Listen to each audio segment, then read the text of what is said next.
हमारे चैनल को सब्सक्राइब करें और बेल आइकन दबाएं।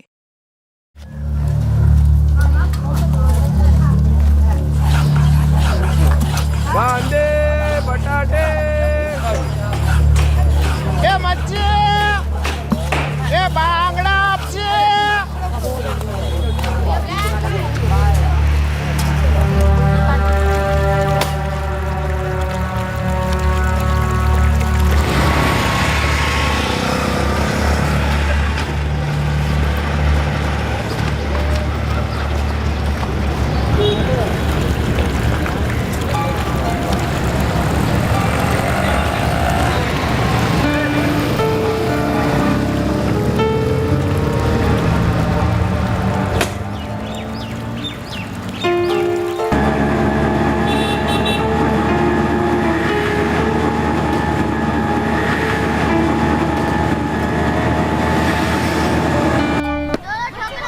शोएब लवकर यार, अरे लवकर दे।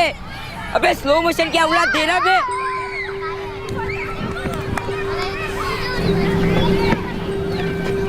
ये अजय और मुबीन पूरा का पूरा 15 ओवर टुकु टुकु करते रहेंगे। अपने को बैटिंग नहीं मिलने वाली। जब मैंने बोला था सबको 2-2 ओवर लिमिट है, तब राजू तू ही चढ़ गया था ना मेरे पर। हाँ, चल अब कान मत खा। शोएब लवकर यार, अरे लवकर दे।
राजू बोल दे।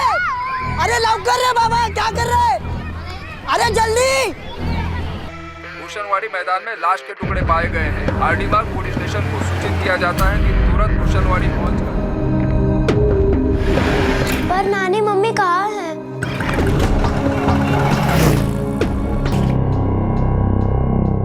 आरडीबाग पोलीस ठाण्याचे पीआय अजित वाघ आणि पीएसआय मुकेश जोशी भूषणवाडी पोहोचले आहेत.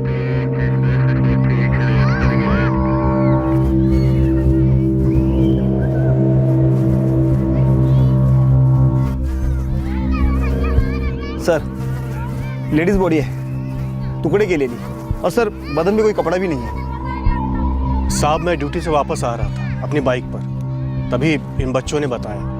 मैंने देखा और फिर आप लोगों को खबर कर दी. सबसे पहले किसने देखा था? बेटा क्या नाम है तुम्हारा? राजू। मैं वहाँ वो बॉल लेने गया था और वो पिशवी में से खून आ रहा था। तुमने या तुम में से किसी ने किसी को आते जाते देखा, या वो प्लास्टिक की थैली फेंकते हुए देखा? Auto rickshaw. ऑटो में से कोई उतरा था? हाँ, एक आदमी था, ऑटो से उतरा, वो थैली वहां फेंका और वापस ऑटो में बैठ के चला गया। मेरी नजर बॉल पे थी ना सर, इसलिए मैं उस आदमी को ठीक से देख नहीं पाया। बेटा कुछ तो याद होगा, हाइट या उम्र या फिर क्या पहना था? नहीं सर, कुछ देख नहीं पाया। हाँ, लेकिन ऑटो का नंबर याद है। वेरी गुड बेटा, क्या नंबर था ऑटो का? MH 48 AX 40 R1। Very good Raju, auto का नंबर याद रख के तुमने बहुत अच्छा काम किया। अब मैं जाऊं सर? जा, लेकिन फिर से तुझसे बात करनी होगी। कहाँ रहता है? अपना एड्रेस दे दे। एक औरत की सरकटी लाश पाई गई, जिसके दोनों हाथ और पैर अलग कर दिए गए थे। हत्यारे को बहुत बड़ी और एक आम गलतफहमी थी कि इससे वो कानून के हाथों को अपने गिरेबान तक पहुंचने से रोक पाएगा। हत्यारे की अमानवीयता इशारा कर रही थी उसके मानसिक असंतुलन की तरफ, और अब सिर्फ एक संतुलित तहकीकात ही इस ब्लाइंड केस को रोशनी में ला सकती थी। इस जुर्म के टुकड़े और चिथड़े जोड़ जोड़कर इस जुर्म के क्यों, कौन और कैसे, इन सारे सवालों के जवाब मिलने वाले थे। MH42X वसई का रजिस्ट्रेशन है। आरटीओ को इन्फॉर्म कर दिया है, रिक्शा ओनर की डिटेल्स जल्दी मिल जाएंगी। ये जो बच्चा है राजू, बहादुर बच्चा, उम्मीद करते हैं इसने रिक्शा का नंबर देखने में गलती ना की। सर भूषणवाड़ी का कचरा डंप जहाँ टॉर्सो मिला था, हमारी टीम ने पूरा इलाका छान मारा लेकिन कुछ हाथ नहीं लगा। पूरे जोन की सभी पुलिस टीम्स बाकी के बॉडी पार्ट्स ढूंढ रही हैं। अपने वसे में जितनी भी औरतों की मिसिंग कंप्लेंट्स हैं, सारी फाइल्स निकलवाओ। सर विवेक, राजेश ने खिचड़ी बनाई है, खा ले, थोड़ा आराम मिलेगा। नहीं यार, तुम लोग खा लो। क्लिनिक से लौटते वक्त मैंने रास्ते में सूप पी लिया था, अब तो दवाई भी ले ली है, नींद आ रही है। ठीक है।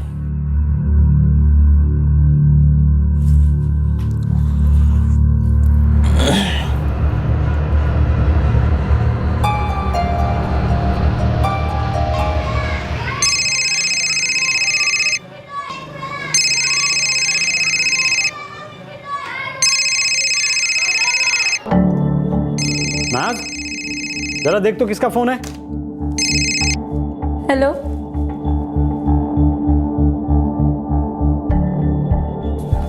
पुलिस। पुलिस?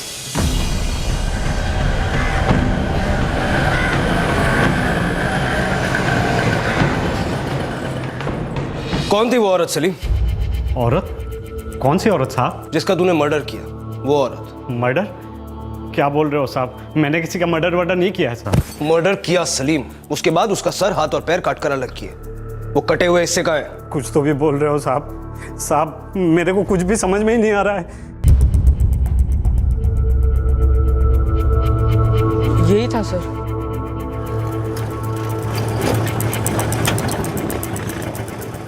फर्स्ट गियर में पूछ रहा हूँ, ईमानदारी से बता दे, वरना अगर मैंने गियर बदला ना तो फिर ना एक्सेलरेटर रुकेगा ना ब्रेक लगेगा। साहब मैं एक ऑटो ड्राइवर हूँ, मुश्किल से तो अपने बच्चों के लिए रोटी कमा पाता हूँ। मैं ये मर्डर वर्डर के लिए कैसे सोच पाऊंगा साहब, बताओ आप। कल शाम को लगभग 4:30 बजे तू और तेरा साथीदार भूषणवाड़ी के ग्राउंड में गए और तुमने वहां एक औरत की लाश को फेंका। क्या बोल रहे हो साहब? उस लाश का सर, दोनों हाथ और दोनों पैर काटकर तुमने अलग कर दी। नहीं साहब, नहीं। वो कटे हुए हिस्से कहाँ फेंके बता दे सलीम। चल, तेरा मीटर डाउन हो चुका है।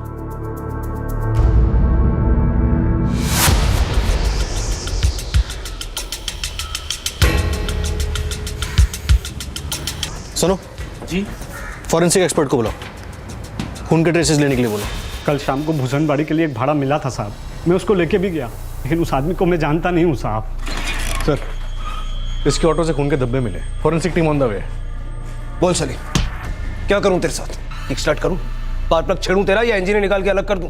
मैं सच कह रहा हूँ साहब, वो रोज की तरह भाड़ा था, मैंने उठाया साहब। उसने कहा कि भूषणवाड़ी तक ले चल, मैं लेके गया साहब। फिर वो ऑटो से उतरा और कचरे में कुछ फेंका साहब, फिर आके बोला कि वसई नाका तक छोड़ दे।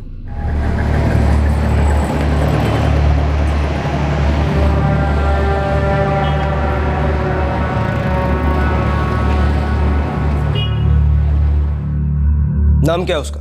रहता कहाँ है? वो सब नहीं मालूम साहब, दिन में 25 भाड़ा उठाता हूँ, आज तक किसी का नाम पता नहीं पूछा साहब। सलीम ये कोई आम भाड़ा नहीं था, तेरे ऑटो में एक औरत की बॉडी पार्सल हुई, उसको कचरे में फेंका गया। अब तू बता, मर्डर कैसे हुआ और कहाँ हुआ? उस औरत का नाम क्या है और उस आदमी का नाम क्या है? मुझे कुछ भी नहीं पता साहब, वो सिर्फ मेरे लिए एक भाड़ा था।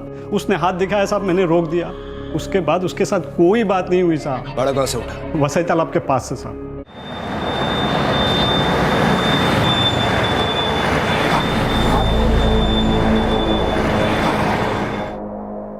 उस आदमी ने बोला भूषणवाड़ी। भूषणवाड़ी जाओगे? हाँ जी, आइए। और फिर मैं उसको भूषणवाड़ी तक ले गया।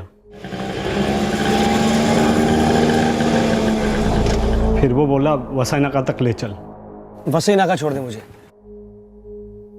मैंने उसको वसई नाका तक छोड़ा। मुझे रत्ती भर भी नहीं मालूम साहब कि वो कौन था, क्या फेंका था। तेरा ऑटो अब हमारे ताबे में रहेगा और जब तक हम ना कहें तू वसई से बाहर नहीं जाएगा। ठीक है साहब। और हमारे स्केच आर्टिस्ट को उस आदमी का हुलिया ढंग से बताएगा। ये कैसे हो सकता है साहब? मैं 25 भाड़ा उठाता हूँ दिन में साहब, किस किस का चेहरा पट्टी याद रखूंगा। जुर्म के बाद तेरी ऑटो का इस्तेमाल हुआ था, तुझ पे भी शक है हमको कि तू भागीदार है उस खूनी का, इसलिए दिमाग पर जोर डाल और जो भी याद है फटाफट बता दे, ज्यादा शाना मत बन, समझा?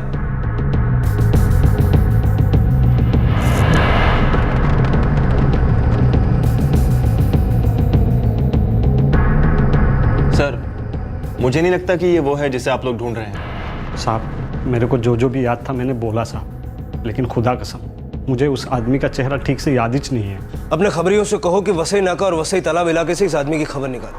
हालांकि मुझे लगता नहीं है कि ये आदमी इस इलाके का है। क्यों सर? जोशी, जो आदमी किसी औरत का सर अलग कर सकता है, हाथ पैर अलग कर सकता है, वो बड़ा चालाक है।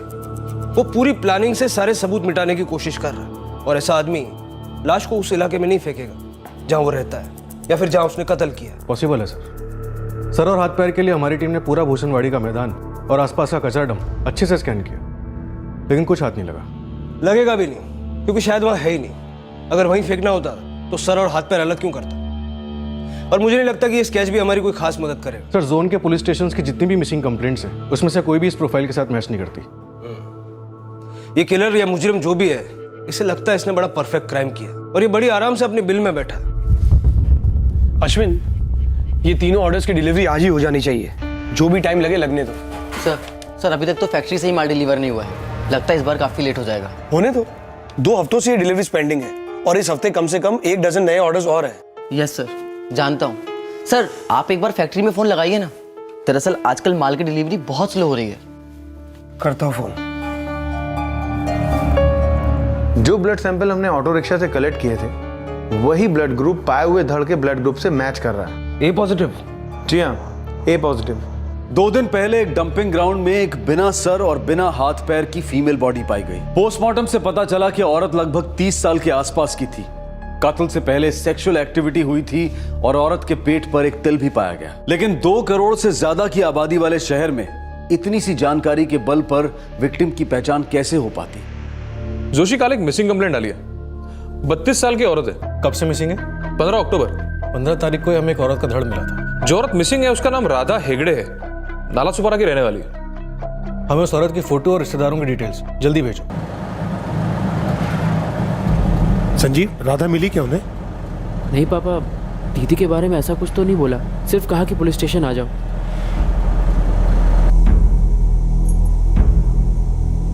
पूजा बेटा, मम्मी आ जाएगी। पर नानी मम्मी कहाँ है? 3 दिन से घर नहीं आई, फोन भी नहीं किया। मम्मी ऐसा कभी नहीं करती। किसी काम में अटक गई होगी। मामा और नाना जी उसे लेकर ही आएंगे। सर, मेरी बेटी कहाँ है? अरविंद जी, हम अभी श्योर नहीं है। लेकिन सर, आपने हमें यहाँ बुलाया, वो भी सामने से, क्यों? राधा हेगड़े घर से कब गई थी? सर, राधा दीदी हमारे साथ नहीं रहती। उसका अपना फ्लैट है जहाँ वो अपनी बेटी पूजा के साथ रहती है। 15 तारीख की सुबह दीदी रोज की तरह घर से काम पे निकली थी।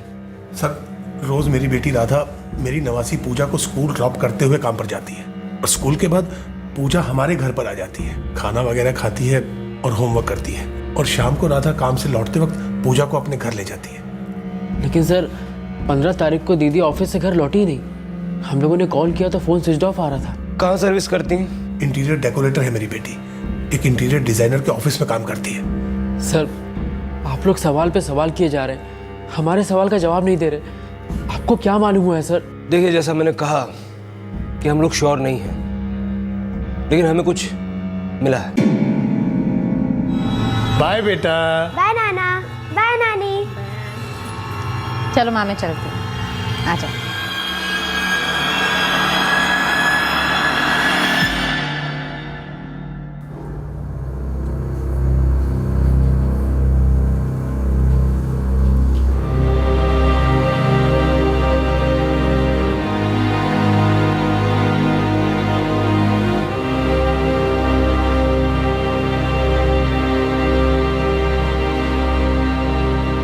संजीव, राधा का ब्लड ग्रुप क्या था? सर, ए पॉजिटिव। और सर, ये मेरी दीदी ही है। दीदी को ये बर्थ मार्क था, लेकिन सर ये किसने किया? दीदी का सर कहाँ है? बाकी बॉडी के हिस्से कहाँ है?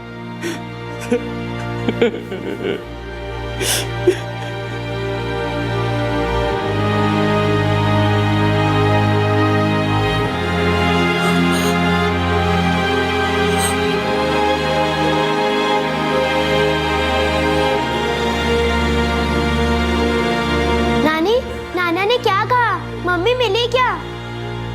नानी बोलो ना। नानी बोलो ना, मम्मी मिली क्या?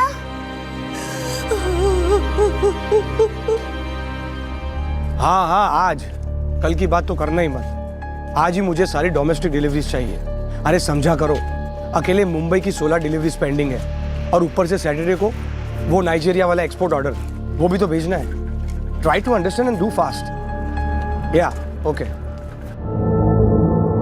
संजीव, अभी के लिए हम ये मान लेते हैं कि जो धड़ हमें मिला है वो आपकी बहन राधा हेगड़े का है, लेकिन ये कंफर्म करने के लिए हमें डीएनए टेस्ट करना होगा। राधा का फोन नंबर दे सकते हैं? What? Oh my God!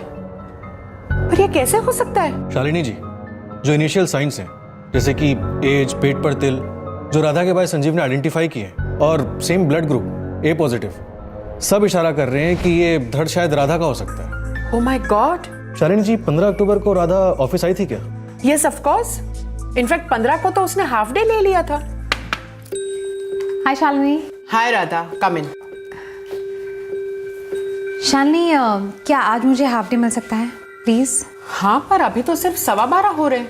मैं जानती हूँ, लेकिन थोड़ा पर्सनल काम आ गया है, अर्जेंट। हाँ राधा, मैं समझती हूँ, पर वो पोद्दार मुझे फोन पर फोन किए जा रहे हैं। उसे डिजाइन्स नहीं भेजे तुमने अभी तक? वो तो 1 घंटे पहले ही मेल कर दिया था। एक बार अप्रूवल आ जाए तो फौरन काम शुरू कर दूंगी। ओके, तुम जाओ, मैं संभालूंगी। Thank you. और फिर दूसरे दिन 16 को वो ऑफिस ही नहीं आई, तो मैं फोन पर फोन करती रही उससे। शालिनी जी, क्या राधा का किसी के साथ कोई अफेयर चल रहा था? सर देखिए, राधा मेरे साथ काम करती थी। हम दोनों एक दूसरे की पर्सनल लाइफ में इंटरफियर नहीं करते थे। राधा का हस्बैंड? नितिन हेगड़े, मेरे जीजा जी 4 साल पहले चल बसे। कैसे? टीबी। तब से दीदी अपनी और पूजा की जिम्मेदारी खुद ही उठा रही थी, जॉब करने लगी थी। संजीव, कोई पुरानी दुश्मनी थी?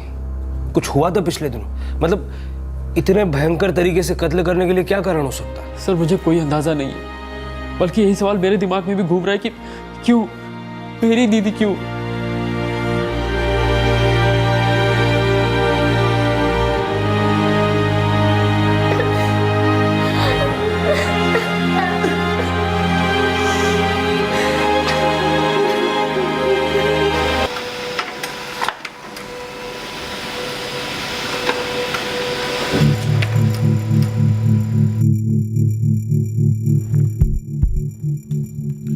सर, राधा हेगड़े के फोन रिकॉर्ड से पता चला है कि 15 अक्टूबर को वो रूईनगर वसई में थी, जहां उसका फोन स्विच ऑफ हुआ था। जोशी, जिस आदमी ने सलीम का रिक्शा लिया था उसको अगर हम किलर माने तो किलर ने वसई तालाब से ऑटो पकड़ा।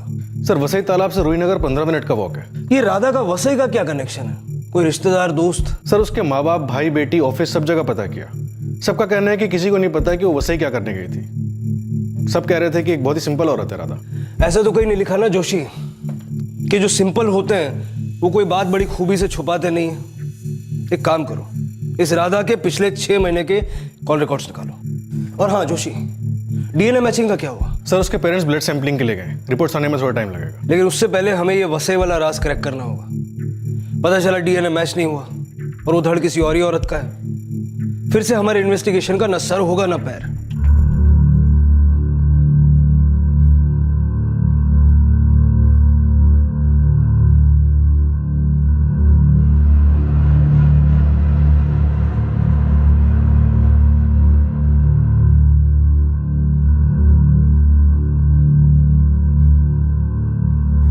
पूजा को तुम पसंद हो विवेक, उसे अच्छा लगता है तुम्हारे साथ। Puja is a bright girl, bright and sharp. आजकल के बच्चे भी ना।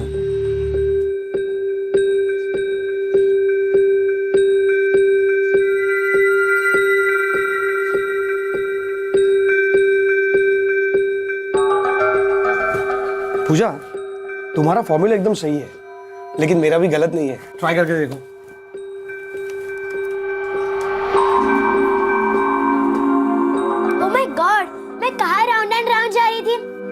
इजी सॉल्यूशन था।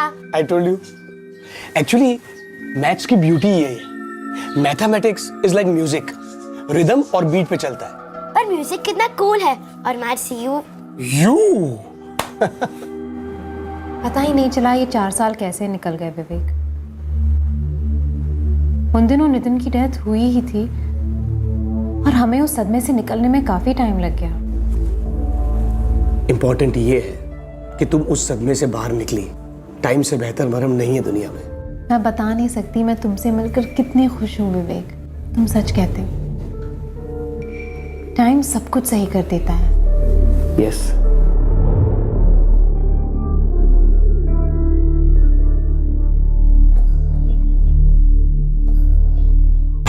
सर,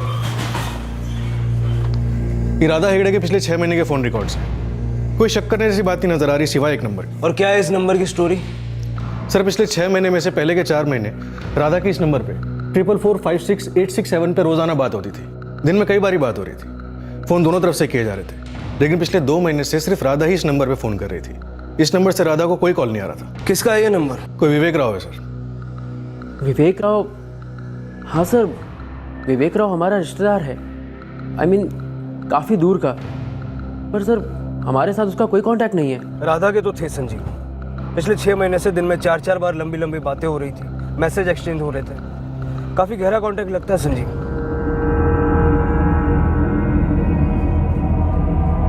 क्या हुआ? पुलिस कह रही है कि राधा दीदी और विवेक राव के बीच कुछ था। विवेक? अपनी बेंगलुरु वाली पार्वती का बेटा? हाँ, पिछले काफ़ी टाइम से मुंबई में सर्विस कर रहा है। हम लोगों से तो उसकी कभी कोई बात नहीं हुई, लेकिन राधा दीदी से काफ़ी लंबी बातें होती थी, ऐसा बोल रहे थे इंस्पेक्टर।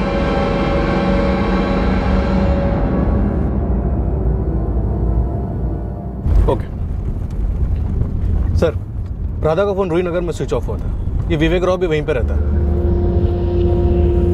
नकुल, पोहा बनाया है, खाएगा? हाँ यार, दे दे। थैंक यू यार।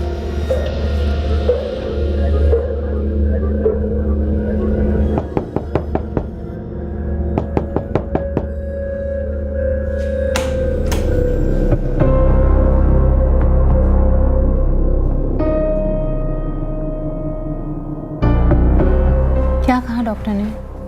दवाई लिख कर दी है।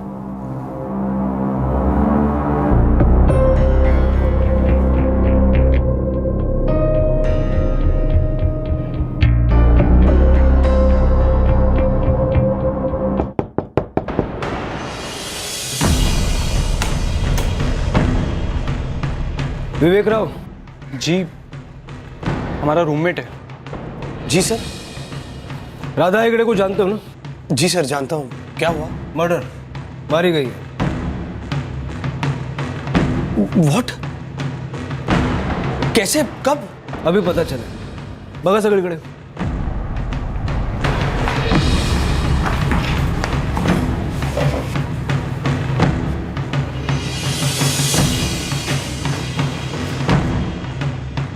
सर, आप मेरे घर की तलाशी क्यों ले रहे हैं सर? सर, पहले तो मुझे ये बताइए, ये कब हुआ, कैसे हुआ? एक फोन नंबर के साथ पिछले 6 महीने से राधा की लगातार बातचीत हो रही थी।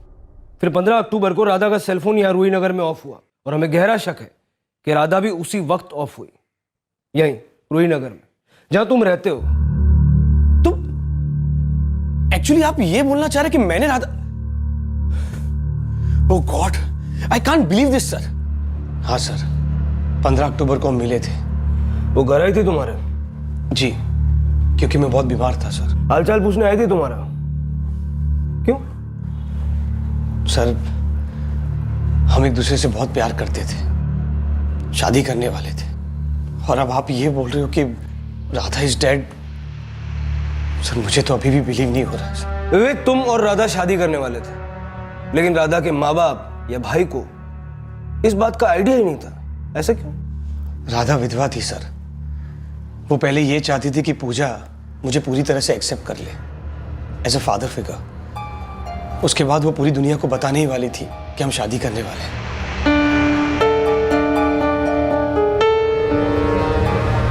हाँ, विवेक अंकल को तो मैं जानती हूँ बहुत अच्छी तरीके से। वो हमारे घर कई बार आते थे। पूजा बेटा, राधा विवेक से शादी करने वाली थी? नानी, वो तो मुझे नहीं पता, मगर मुझे विवेक अंकल अच्छे लगते हैं। मैंने एक भी फोन नहीं किया, इसका मतलब सर? 6 महीनों से तुम्हारी 2 तरफा बातचीत हो रही थी, लेकिन पिछले 2 महीनों से सिर्फ एक तरफा। सिर्फ राधा तुम्हें फोन करती थी, तुम राधा को कॉल नहीं करते थे, और पिछले 5 दिनों से राधा गायब है। उसका कोई अता पता नहीं है, लेकिन ऐसे में भी तुमने उसको एक फोन नहीं किया। सर मैं बहुत बीमार था और पिछले 5 दिनों से तो हालत बहुत ही खराब थी, फिर भी जैसे तैसे करके अपने ऑफिस का काम पूरा करता था। अब राधा के साथ ये सब कुछ हो जाएगा, सर ये तो मैंने सोचा भी नहीं था। 2 महीने विवेक, पूरे 2 महीने में तुमने उसे एक फोन नहीं किया, एक भी नहीं। सर मैं बिजी था, सेल्स मैनेजर में एक टेक्सटाइल फर्म में, डिलीवरीज का प्रेशर रहता है सर, और पिछले 2 महीनों में तो मुझे सांस लेने तक की फुर्सत नहीं मिली। लेकिन जान लेने की फुर्सत मिल गई। सर मैं क्यों मारूंगा राधा को? हम एक दूसरे से प्यार करते थे, शादी करने वाले थे। सर मेरे अंदर जो हो रहा है वो तो आप सोच भी नहीं रहे हो सर। एक फैमिली होने वाले थे हम, एक दूसरे के फोन कॉल्स गिनते बैठते नहीं थे। We were matured sir. Radha अकेले पूजा को बड़ी कर रही थी। She was a working woman, मेरे वर्क प्रेशर्स को समझती थी सर। मैं भी पूरी कोशिश कर रहा था कि पूजा के साथ एक अच्छी बॉन्डिंग बनाऊं। सब कुछ परफेक्ट जा रहा था। मुझे तो अभी भी यकीन।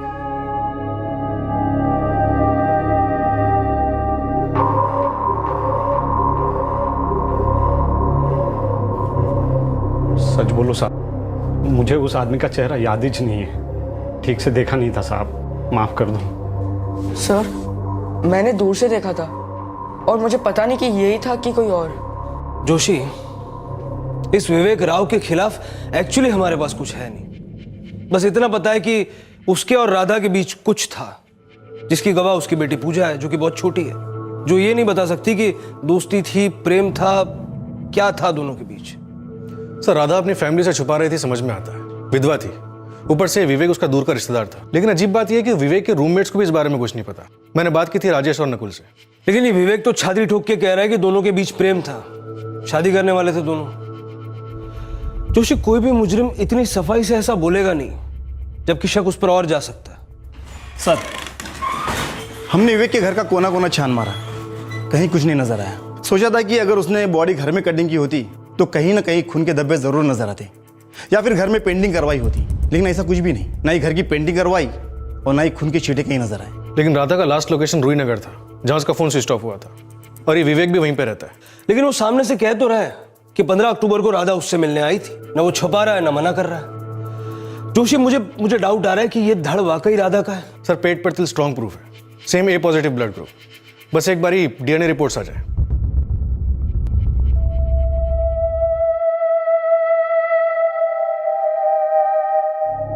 तुम सच नहीं बोल रहे हो विवेक?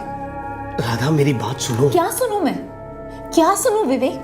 कि तुम इतने बिजी थे कि पिछले 2 महीने तक मुझे एक फोन नहीं किया तुमने, और जब मैंने तुम्हें फोन किया तुमने एक बार भी मुझसे ठीक से बात नहीं की। राधा मैं सच बोल रहा हूँ, मैं बिजी था। और आज तुमने क्या किया राधा? सीधे मेरे ऑफिस चली आई, सीन क्रिएट किया वहां पर। तुमने एक बार भी नहीं सोचा कि वहां पर मेरी रेपुटेशन का, मेरी इज्जत का क्या होगा? और हमारे रिश्ते की इज्जत, उसका क्या विवेक? बताओ मुझे, ऑनेस्टली टेल मी कि तुम मुझे क्यों अवॉइड कर रहे हो? अच्छा तुम्हें ऑनेस्ट आंसर चाहिए ना, तो सुनो, मैं ये रिश्ता कंटिन्यू नहीं करना चाहता। क्या? क्यों?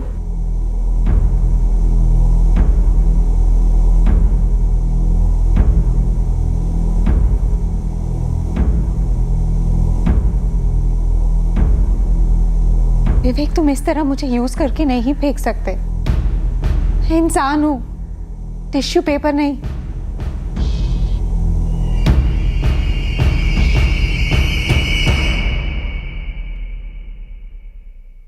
साहिब, ये विवेक राव जिस डॉक्टर के पास जाता है ना, उसका कंपाउंडर बोला मेरे को, ये विवेक राव एक टाइम पे ना सही में बीमार था, बुखार था। और उसके ऑफिस से क्या पता चला? साहिब उसके ऑफिस का प्यून बोला मेरे को कि ये विवेक राव ना एकदम मेहनती आदमी है, 1 सेकंड भी बैठता नहीं, अक्का दिन काम काम। तो शायद हम लोग गलत गली में घुस गए, शायद उधर किसी और का हो।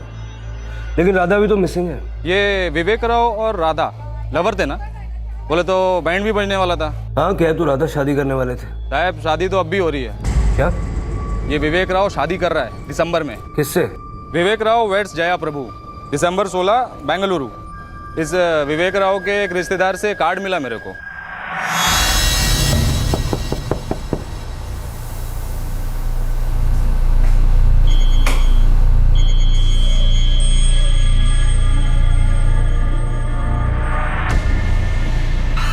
बेंगलुरु की पैकिंग हो रही है?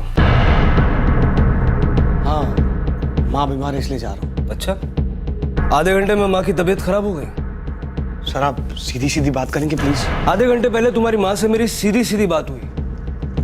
उस वक्त तो आवाज सुन के लगा नहीं कि उनकी तबीयत खराब है। जोशी, मुझे लगता है हमें गलतफहमी हुई हो। जरा फिर से फोन लगाओ ना मिसेस पार्वती राव को।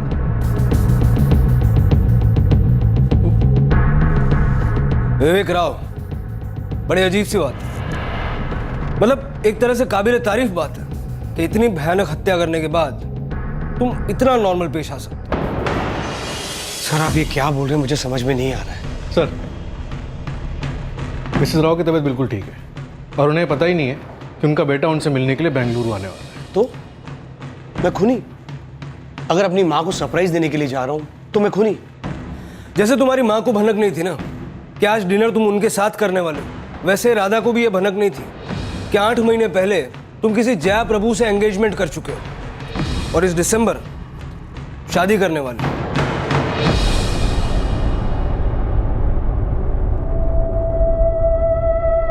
मैं ये रिश्ता कंटिन्यू नहीं करना चाहता। क्या?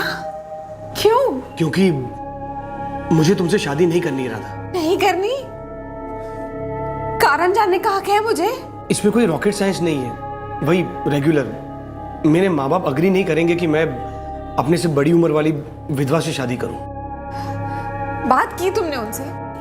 हाँ। नहीं, तुमने उनसे कोई बात नहीं की। हम पिछले 2 साल से एक साथ हैं और आज अचानक तुम ये बहाना दे रहे हो। मैं बात करूंगी तुम्हारे पेरेंट्स से।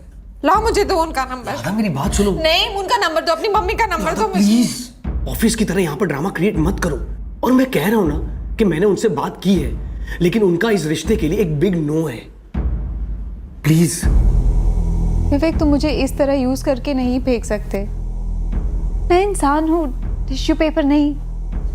राधा, तुम्हारे अपने आप को टिश्यू पेपर बोलने से मेरी आंखों में आंसू नहीं आने वाले। कुछ चीजें लाइफ में अचानक से हो जाती है। एक्सेप्ट करो, आगे बढ़ो। जैसे तुम आगे बढ़ रहे हो और एक्सपेक्ट करते हो कि मैं तुम्हारे झूठ को चुपचाप मान लूं। मैं कोई झूठ नहीं बोल रहा हूं राधा। तो फिर जया क्या है, सच या झूठ? पता नहीं उसे कहां से पता चल गया था कि मेरी जया से शादी होने वाली है। जानने तक तो ठीक था, लेकिन वो तो मेरी शादी तोड़ना चाहती थी। मैं एक काम करती हूँ, मैं सीधा जया को फोन करके बोल देती हूँ कि जो आदमी तुमसे शादी करने वाला है वो पिछले 2 साल से मेरे साथ रिलेशनशिप में। देखो देखो देखो राधा, ऐसा कुछ मत करो प्लीज। हमारे बीच जो कुछ भी था अच्छा था, सुंदर था, उसे बिगाड़ो मत प्लीज। सुंदर तुम्हारे लिए था विवेक, और सुंदर तब तक था जब तक तुम मेरा इस्तेमाल कर रहे थे। मेरे इमोशंस के साथ खिलवाड़ किया तुमने, यहाँ तक मेरे बेटी के इमोशंस के साथ भी खेला तुमने। देखो राधा प्लीज, पूजा को बीच में मत लाओ। पूजा के साथ मेरी दोस्ती असली है। और मेरे साथ जो रिश्ता था वो नकली था। क्यों किया ऐसा विवेक? मुझ में क्या कमी थी जो मुझसे शादी का वादा करके तुम किसी और से शादी कर रहे हो? मुझे ठुकरा रहे हो विवेक। नहीं नहीं, ऐसा नहीं है। यकीन मानो, मेरा प्यार तो सिर्फ मैं तुमसे करता हूं और पूजा के साथ भी मेरा लगाव वैसा ही है। इनफैक्ट तुम दोनों तो मेरी जिंदगी का हिस्सा हो। हमें हिस्सा ना बनाओ विवेक, हमें जिंदगी बनाओ। जैसे तुम हमारी जिंदगी हो, हमें छोड़कर मत जाओ विवेक, मत जाओ हमें छोड़कर। नितिन के जाने के बाद मैं तो जैसे मर चुकी थी, तुम ही ने तो मुझ में जान डाल दी। अब मेरी जान ना लो विवेक, जान ना लो मेरी। कभी नहीं छोड़ूंगा तुम्हें, कभी नहीं।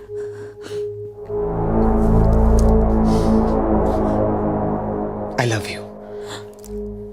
I really love you. अब ये रोना बंद करो, एकदम से बंद। और एक प्यारी वाली स्माइल दो। अच्छा एक काम करो, मेरे लिए गीजर ऑन कर दो। बुखार उतर रहा है तो फ्रेश हो जाता हूं। फिर बाहर घूमने चलते हैं। सच? तुमने बाथरूम में बैठकर राधा के टुकड़े कर दिए? हाँ सर। सर, हाथ और पैर कहाँ टिकाने लगा है? यहीं पास में। ले चलो। मैं लेकिन क्यों? उसने ऐसा क्यों किया? विवेक राधा से शादी नहीं करना चाहता था। राधा ने उसको धमकी दी थी कि वो उसका भांडा फोड़ देगी उसकी होने वाली पत्नी के सामने। तो उसने दीदी को मार डाला, उनके टुकड़े कर दिए। सर और पैर हमने बरामद कर लिए हैं, काफी डिकम्पोज हो चुके हैं, हाथ मिलने अभी बाकी हैं।